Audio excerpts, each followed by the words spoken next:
Histoire de la maison du Conseil de la Tortue. Il y a bien des lunes, alors que l'île de la Tortue n'était qu'une seule et même masse de terre, et que les enfants de la Terre vivaient tous ensemble comme un seul être, un appel de Mère Terre en direction de toutes les femmes de la race humaine a jailli.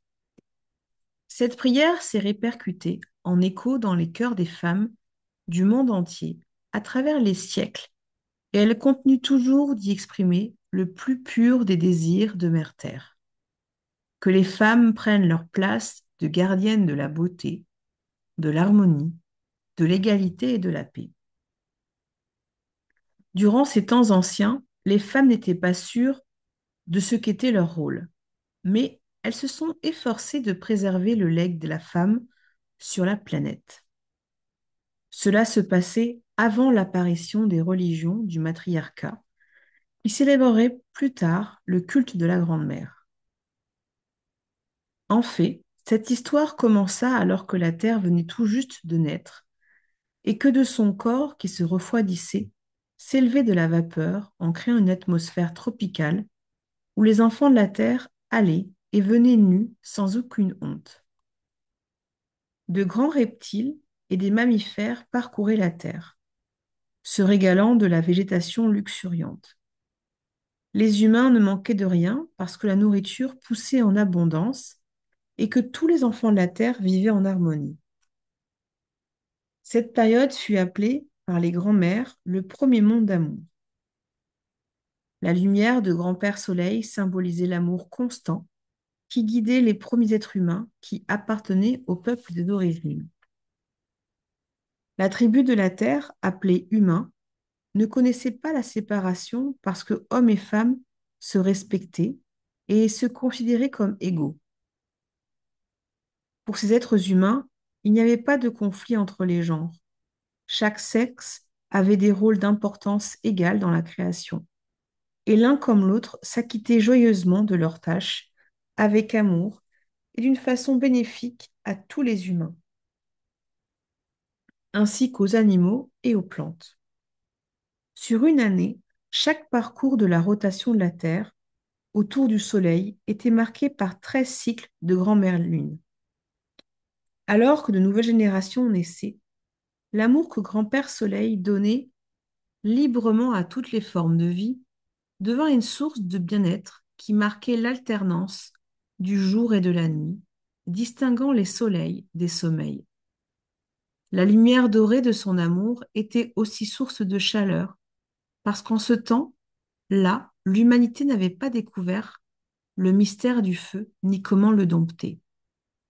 De même que les mères de l'espèce humaine procuraient chaleur, soins et nourriture, tandis que les pères de la tribu humaine accordaient à chacun protection et ressources. Le feu sacré de Grand-Père Soleil réchauffait les cœurs de tous les enfants de la terre. Les 5 races des 2 jambes humains vivaient en harmonie. Durant plusieurs centaines de générations, ils honorèrent leurs différences en les considérant comme des opportunités pour chacun de manifester sa beauté d'une façon unique. Les 2 jambes de race jaune, rouge, brune, blanche et noire n'avaient aucune peur du manque qu'elles n'avaient jamais connu. Il y avait de quoi pouvoir abondamment à tous leurs besoins, jusqu'à ce que l'avidité affecte l'orbite de la planète. Quelque chose ne tournait pas rond du tout. Mère Terre ne pouvait plus maintenir son équilibre dans sa traversée de la nation du ciel, en formant des cercles autour de Grand-Père Soleil. Petit à petit, elle perdait son équilibre, s'écartant de son chemin d'origine. Et plus elle basculait, plus elle s'inquiétait. Ses enfants humains avaient extrait l'or de son corps. Cet or qui était l'élément central de son système de guidance interne et qui déterminait sa relation avec le Soleil, en lui permettant d'accomplir des révolutions autour de lui.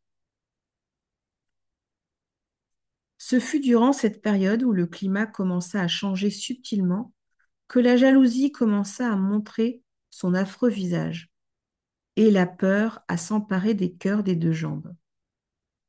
La nourriture n'était plus aussi abondante qu'auparavant parce que les saisons avaient commencé à évoluer et à modifier les cycles de fructification du peuple des plantes.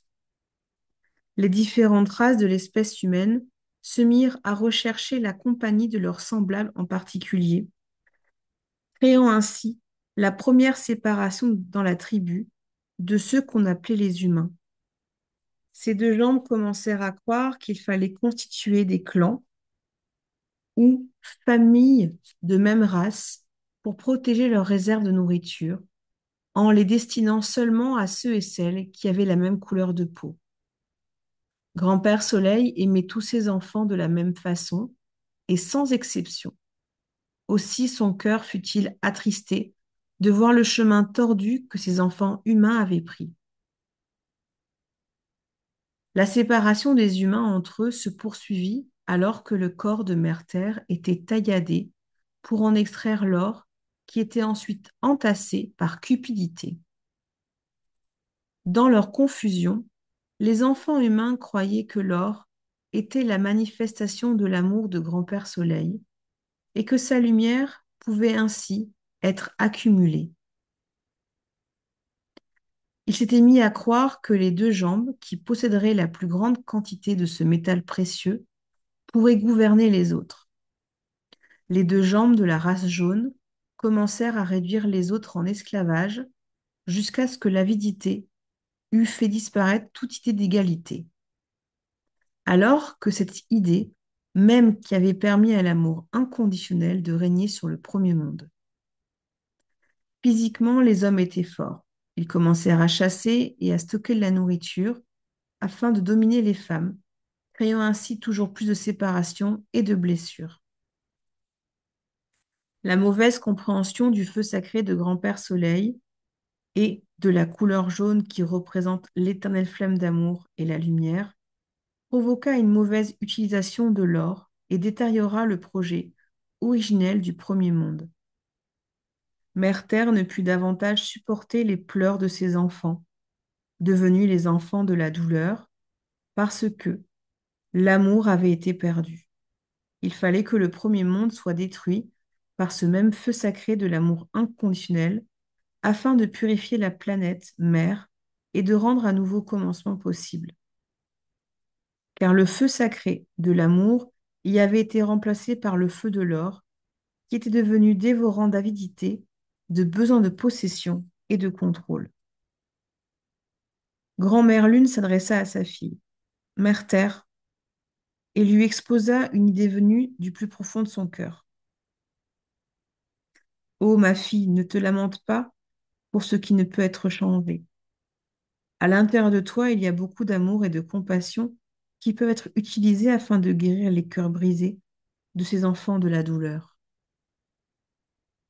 Mère Terre éleva la voix pour questionner la sage grand-mère qui régentait le flux des vagues de l'océan, aussi bien que la trame des sentiments humains. Parle-moi de la guérison dont mes enfants humains ont besoin, Mère Lune, parce que mon cœur est lourd. Tous mes sens sont ébranlés par leur souffrance. Ma fille, je vais te parler de toi. Dans ta nature féminine, tout ce qui est bon, tu le détiens. Tu portes dans ton cœur le modèle de complétude qui inspire toutes les femmes. Il est temps pour nous de créer les parties de toi qui exprimeront le potentiel humain caché. À chaque fois que ma face sera pleine, l'un des aspects du potentiel guérisseur du féminin sera révélé. Chacun des 13 éléments du rêve de complétude sera tissé à partir du fil diaphane de ma lumière argentée lorsqu'il émergera du temps du rêve, afin de venir cheminer sur la terre, dans le monde manifesté. Ensemble, ces aspects deviendront les 13 mères de clan originelles et donneront naissance au legs de la femme. Leur rôle sera de garder intact le cercle sacré de la vie durant les mondes à venir. Chaque mère de clan sera la gardienne d'un cycle lunaire et la protectrice des mystères de la femme. Chacune représentera une partie de ton esprit en particulier et travaillera en harmonie avec les autres. Tout ensemble, elles représenteront ta médecine et ta vérité. C'est grâce à cette médecine que, de nouveau, les femmes retrouveront la force donnée par l'égalité. Transmets ce legs à tes filles humaines afin que toute vie puisse trouver l'équilibre de nouveau. Tout en s'apprêtant avec grand-mère Lune à tisser les fils du féminin, le cœur de Mère Terre se réjouissait. L'étoffe miroitant du féminin était délicate et pourtant elle durerait éternellement, légère et libre de toute forme. Les 13 mères de clan allaient émerger de ce tissage de lumière, chacune à son tour dans ses caractéristiques particulières, au fur et à mesure que se succéderaient les 13 lunes. L'esprit de chacune serait convié depuis le cœur de Yodaz, Mère Terre. Lorsque la pleine lumière de Grand-Mère Lune ferait apparaître les sentiments cachés, les désirs et les caractéristiques de chaque cycle de vérité. Toutes les femmes pourraient être appelées Yeo, à la suite de Yodaz, Mère Terre, et elles découvriraient leur rôle en accédant aux enseignements des 13 mères de clans originels. Ces 13 mères de clans de l'humanité allaient cheminer dans le monde de l'esprit jusqu'à ce que la manifestation de cette communauté de femmes magiques soit achevée. Puis elles prendraient tout ensemble leur place en tant qu'êtres humains. Tout au long du processus de création des mères de clan, Sueño, le grand mystère, adressa un grand sourire à Mère Terre et à Grand-Mère Lune, parce que leur cœur était pur. Le grand mystère vit que la sagesse prenait là un nouveau départ. La terre avait été violée et profanée par ceux et celles qui avaient dépouillé de son corps l'or qui l'a constitué. Ces poches de minerais d'or qui véhiculaient la force vitale de Mère Terre et maintenaient la connexion avec Grand-Père Soleil. En dérobant le métal doré, les deux jambes avaient choisi un chemin tordu qui avait modifié le courant de la force de vie à l'intérieur de leur planète mère. Le corps de Mère Terre ne suivait plus son chemin d'origine à travers la nation du ciel. Il continuait à chanceler et à s'incliner dangereusement. Les perturbations de son parcours dans le ciel avaient provoqué des modifications climatiques qui donnèrent naissance aux 4 saisons. Après le passage des saisons, apparut la précarité de la nourriture. Tous les enfants de la Terre durent s'adapter au changement climatique. Mais ces énormes modifications de la qualité de vie attisèrent en eux la convoitise qui était née de la peur de manquer. Lorsque l'hiver apporta son pesant de glace, de froid et de disette, ceux et celles qui avaient volé le métal jaune eurent la possibilité d'acheter de la nourriture à ceux qui avaient fait des réserves. Les fruits et les tubercules mis en réserve, qui avaient été jadis gracieusement offerts par le peuple des plantes, serviraient désormais à produire l'inégalité entre les êtres et à les contrôler.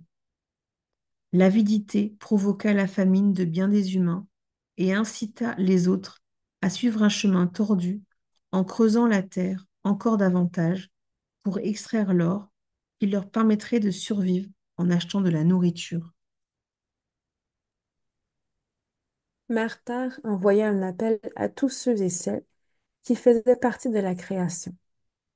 Cet appel fut entendu par celles et ceux qui écoutaient avec leur cœur.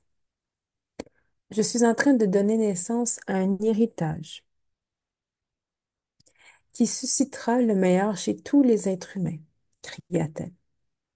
Jamais plus la beauté de l'aspect féminin ne sera cachée à ceux et celles qui rechercheront la lumière de Grand-Mère Lune ou qui s'en remettront à moi afin que je prenne soin d'elles et que je leur donne la force physique d'avancer sur leur chemin. Je vais léguer à toutes les femmes de la terre la médecine dont elles ont besoin pour donner naissance à leurs enfants, ainsi qu'aux rêves de leur communauté. Alors, tout ensemble, mes filles et moi, Nous inverserons les schémas de peur qui ont blessé les cœurs de tous mes enfants. Ma promesse au peuple des plantes, à celui des pierres, au peuple de ceux et celles qui ont des ailes, qui ont des nageoires, qui ont quatre pattes, et au peuple de ceux et celles qui rampent sur la terre.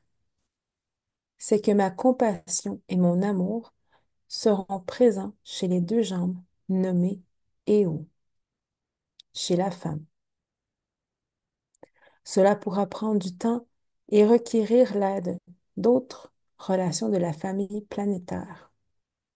Mais la femme finira par trouver sa voie en restaurant en chaque chose vivante l'amour perdu dans le chamboulement du premier monde. Et ce fut ainsi que les visions du rêve des 13 mères de clan originelles prirent chair et vinrent se nicher dans le cœur de Marther, au plus profond de sa terre intérieure. Le feu consuma alors le monde du dessus et la purification par le feu fut suivie par la glaciation. L'action conjuguée de ces purificateurs était à l'image du feu de l'avidité et des cœurs endurcis, devenus froids par manque d'amour et de compassion. Les mères de clan, en tant qu'espèce de martyrs, ayant pris un corps humain, se réunirent pour rêver les mondes à venir, lorsque tout pourrait recommencer. De ce cercle de rêves naquit celui que l'on appela par la suite le rêve de l'arc-en-ciel tournoyant. Il apportait la promesse de la complétude à venir qui se manifesterait lors du cinquième monde de paix et d'illumination.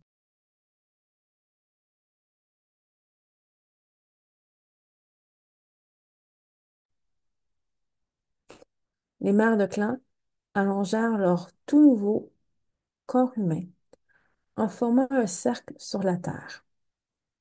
Leurs pieds se tourna vers un feu central, alors que leur corps agissait en tant que rayon sur cette roue médecine humaine.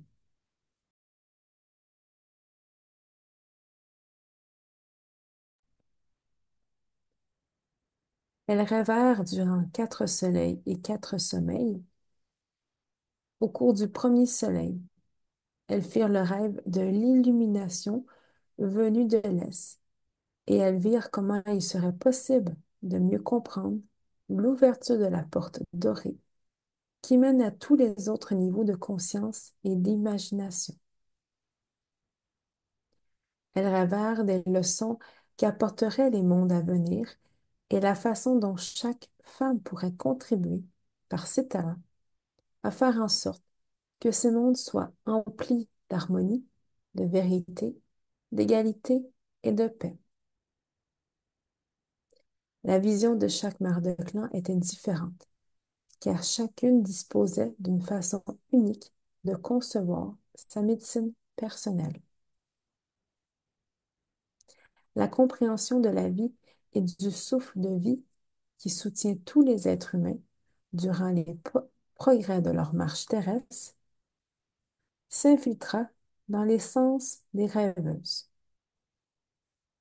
La sagesse des systèmes de connaissances qui leur seraient utiles dans le monde physique leur fut ainsi offerte.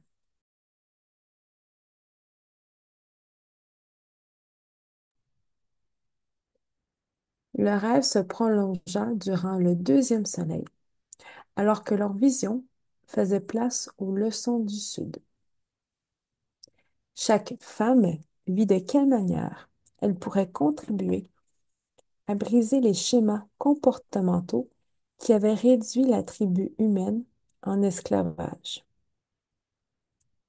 Lorsque les plaisirs de la vie leur furent montrés, leurs rêves furent remplis de jeux, de célébrations, de la magie de l'innocence et de l'émerveillement enfantin. À chaque femme fut donnée l'occasion d'apprécier profondément les choses toutes simples qui font de la terre un lieu rempli de beauté.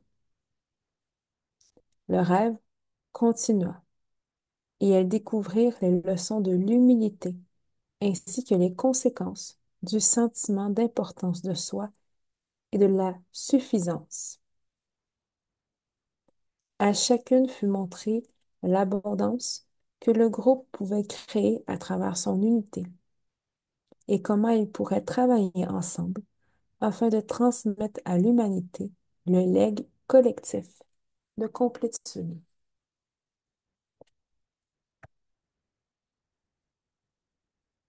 Alors que Grand-Père Soleil se leva pour la troisième fois, l'attention du rêve se porta sur les leçons de l'Ouest. L'Ouest, appelé direction de la Lune, et qui est le lieu de tous les lendemains, leur procura la vision d'égalité nécessaire pour s'assurer de la complétude future.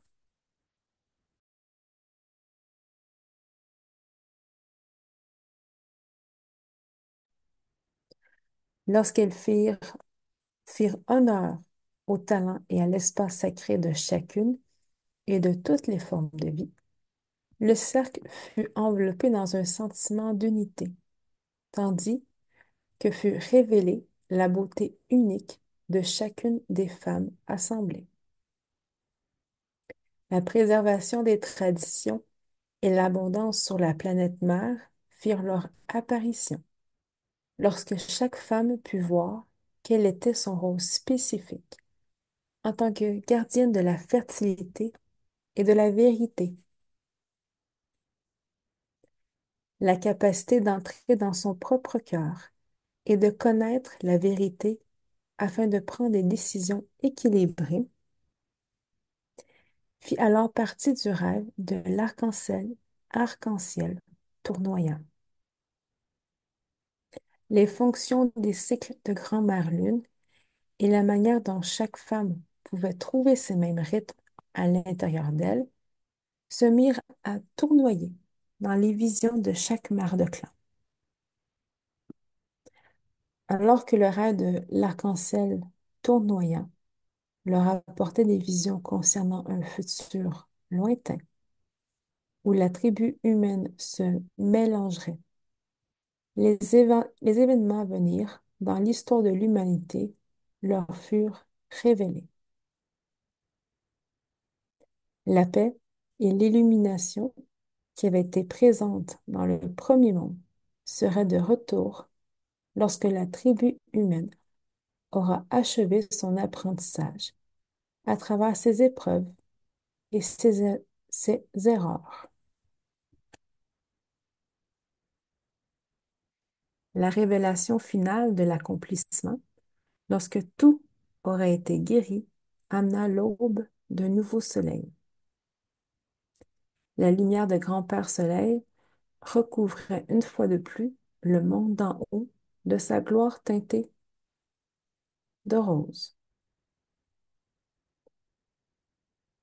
Le rêve s'orienta alors vers le nord et montra aux mères de clan que vie, unité et égalité dureraient pour l'éternité, puisque chacune avait pleinement intégré l'enseignement qui était le sien. La sagesse de tout ce qui leur avait été révélé et la façon dont chaque rite de passage permettrait à tous les êtres vivants d'aller vers plus de complétude furent implantés dans l'utérus de chacune des 13 mères de clan.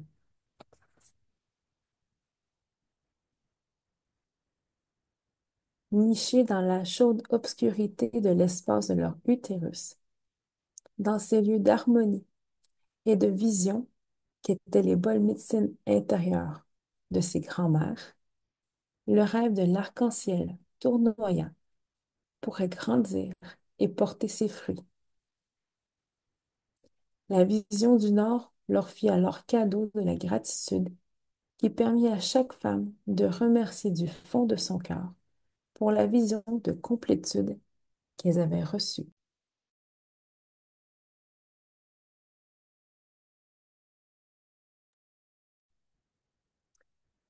Les graines du futur avaient été plantées dans l'ici et maintenant.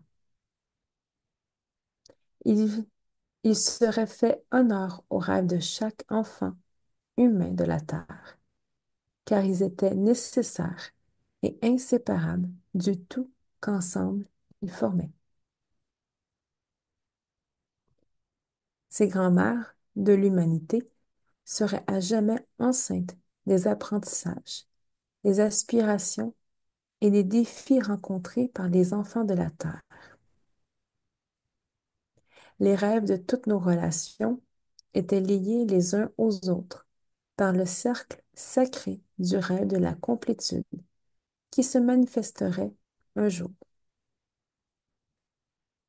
Ces rêves et ces enseignements à venir verront le jour lorsqu'il sera temps pour les enfants de la terre d'apprendre à devenir sages et à récolter la sagesse. Les rites de passage ou les changements qui annonçaient la mise au monde de chaque vision avaient pris leurs racines dans le présent. Chaque série de leçons de vie se dévoilerait au fur et à mesure qu'elle serait suscitée par le désir de la tribu humaine d'explorer un nouveau chemin afin de se transformer et de grandir dans l'unité. La connaissance intérieure et la vision que chaque mère de clan détenait reposerait à l'intérieur de son cœur. Quant aux rêves à propos de celles étaient, qu'elle était et de ce que représentaient ses talents, ils seraient nichés à l'intérieur de son utérus. Toutes ces visions pourraient éclore lorsque la purification du monde d'en haut serait achevée.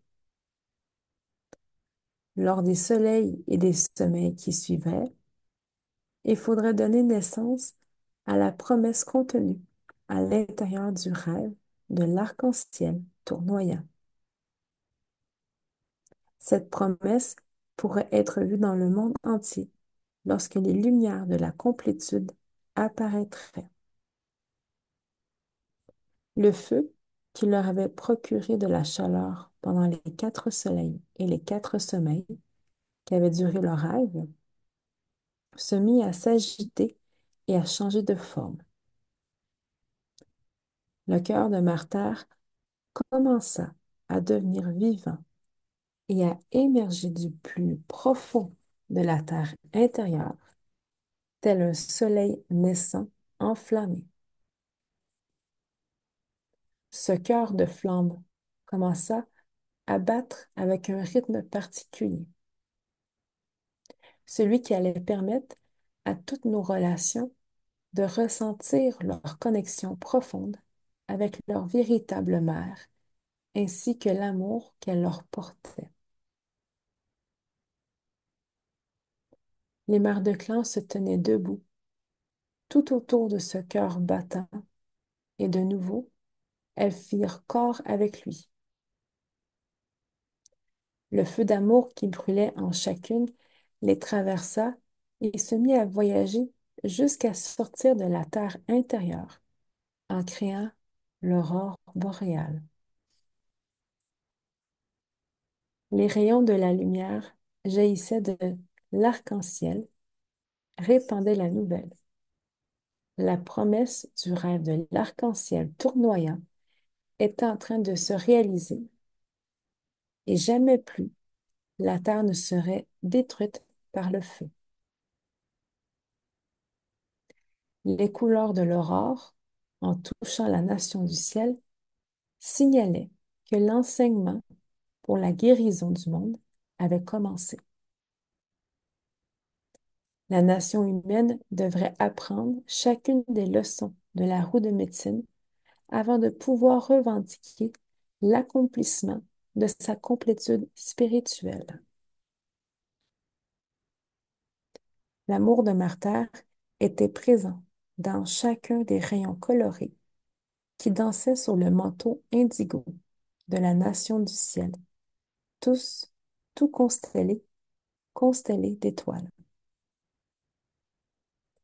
La danse de ces couleurs annonçait que le legs de Martyr, vie, unité et égalité pour l'éternité, venait d'être transmis aux 13 mères de clan. La sororité venait d'être formée. La mission qui était la leur, transmettre aux enfants de la terre le legs de la femme et les leçons qui leur permettraient de cheminer vers la complétude, pouvait à présent commencer.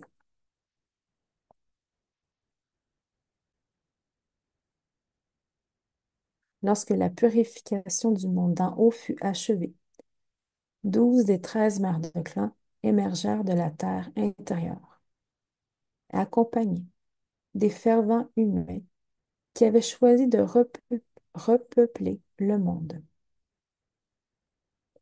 Celle qui devient sa vision attendrait dans le temps du rêve, intégrant les leçons qu'elle avait apprises et assimilant leur expérience de façon à pouvoir les comprendre jusqu'à ce que ces 12 sœurs aient achevé leur premier rite de passage.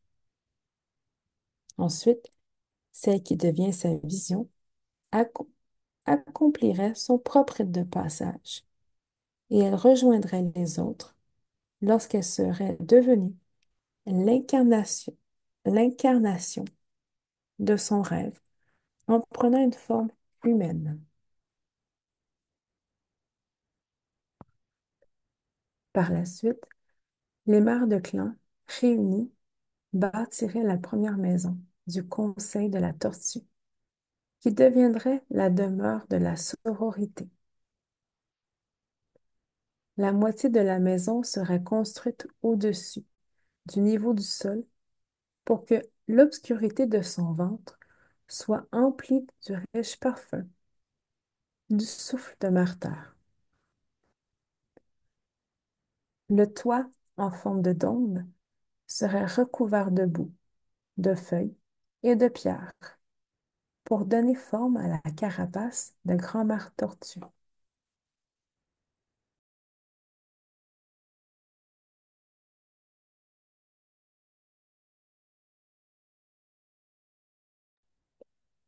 Les bras, les jambes, la tête et la queue seraient sculptés dans le sol et recouverts de minuscules petits êtres de pierre.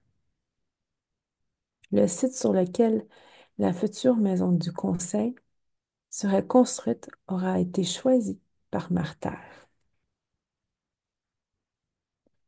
Il y avait beaucoup à apprendre sur le fait d'être un humain. Les rites de passage à travers lesquels chaque mère de clan passait permettraient à Martyr de comprendre pleinement ses enfants humains d'une façon juste grâce aux ressentis éprouvés par ces 13 aspects au cours de leur expérience humaine. La marche terrestre de chaque mère de clan engendra de nombreux hivers de sagesse et pour finir, le triomphe lorsque celle qui devient sa vision devint le rêve réalisé du legs de la femme, permettant aux 13 sœurs d'être réunies et de ne faire plus qu'une. La maison du Conseil de la Tortue perdura, traversant intact le temps et de nombreux mondes, tandis que les mères de clan enseignaient à leurs enfants humains l'amour de Martyr. Contrairement à ceux et celles des membres de la tribu humaine, aucun des corps des mères de clan ne vieillissait. Lorsque le temps fut venu pour les 13 mères de retourner sans leur corps dans la terre intérieure, la maison du Conseil de la Tortue disparut de la surface de la terre. Alors, la tribu humaine n'eut plus d'autre choix. Elle dut utiliser les outils que leur avaient enseigné les mères de clan afin de devenir la raison pour laquelle le grand mystère les avait créés. Des exemples vivants de la vérité. Inutile d'avoir recours à un archéologue pour rechercher les restes de la maison du Conseil de la Tortue aux quatre coins du continent nord-américain. À présent, c'est grâce à nos cœurs que nous pouvons entrer dans cette maison de conseil de la Tortue. Les 13 crânes de cristal d'origine détiennent la mémoire de la sagesse de chaque mère de clan. Quant à leur esprit, ils sont toujours accessibles lorsque nous entrons en Tiowen, dans la tranquillité. De nos jours, le symbole de la tortue est un aide-mémoire. Il nous rappelle le legs qui nous est demandé de restaurer pour toutes nos relations.